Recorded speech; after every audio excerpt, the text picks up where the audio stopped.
Hey couples, Pastor Ted here. Hope you're doing well. As you can see, I just finished my second day of a 1 mile walk. We'll see if it lasts, but trying to press through the desire just to not. And I guess I want to get rid of those pandemic pounds.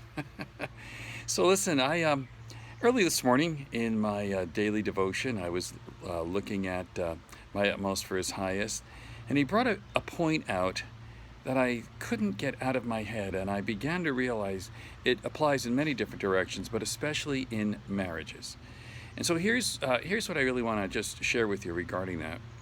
When Jesus was at the tomb, he said, "Father, forgive me, Father, forgive them," on the cross. But prior to that, he says, "Not my will, but your will be done. Let this cup pass from me. Not my will, but your will be done."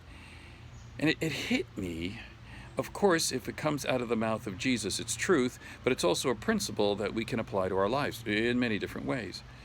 And as I began my walk this morning and I kept meditating on that, I realized how simple that is in such a profound way, and how we can make an application to many areas of our lives, but especially our marriages.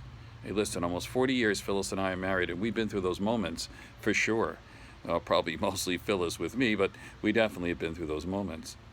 And I think as I began to really reflect on the words of Jesus, I thought to myself, how many times during the course of 40 years have I said, "Let this cup pass from me. I don't want to deal with this. I don't want to make this change. I don't want to deal with this issue, this challenge, this health crisis, this financial. I don't want to do it." And sometimes, I've probably said deep inside, "Okay, God, whatever you want," which I think is the English equivalent to "not my will, but your will be done." But again, to realize that when that happens, there's a lot of death that has to take place. And I know that can be very philosophical, but I'm talking real deal stuff. I'm talking about time changes, attitudes, complete revision of a whole lifestyle. I'm talking about places of forgiveness where that couldn't even be thought of before. But I'm also thinking of places where we have to extend ourselves beyond where it's comfortable. Let's face it, 40 years we have our routines. Phyllis does her thing, I do my thing, and certainly we do our thing together. But there is a point where we have to begin to say, "Lord, what is it that you want of me as a husband? What do you want of me as a wife so that my spouse can move to the next level that you have for them?" We're far from being retired, but I know it's easy sometimes to get that retirement thinking in your head. Everything's okay, don't rock the boat. And then you have the COVID-19 come in and shake our lives, and challenges to what we're thinking about racism. And all of a sudden, everything is just rocking. And we're trying to just get stable again. As a couple, and as a husband or as a wife, there are times where you just have to say, "Okay, God, I don't know how I'm going to make this change. I don't know how I'm going to give it up. I don't know how I'm going to switch things around, but I really want to. But you've got to show me how to love my wife as Christ loved the church, and you've got to show me how to respect my husband when neither of those emotions at that moment in that situation are readily available." We have to be able to say, "Not my will, but your will be done." Not, "Lord, please let this pass. Can you just fix her? Can you just fix him? Can you just, can we win the lottery without playing it? Can we just have everything work out?" There are times where we have to say, "Not my will. Okay, Lord. I'm going to learn. I'm going to grow. I'm going to pray. I'm going to fast. I'm going to do whatever it takes to see the change that you want for the sake of the other person." For the sake of the other person.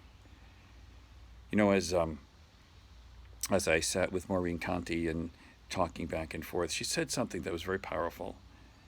She said at some point, Bob was having such a hard time breathing, she would sit right opposite him and breathe for him. In other words, just she'd breathe so that he could remember how to breathe.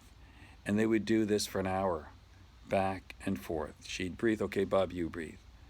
I thought to myself, that should be put on a plaque somewhere, because that is what marriage is all about. Breathing.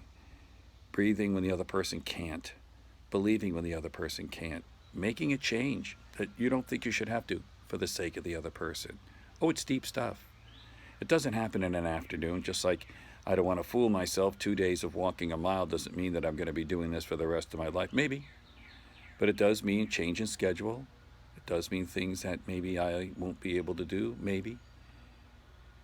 So stop for a minute and say, Lord, what is it that has to change in my life for the sake of my spouse?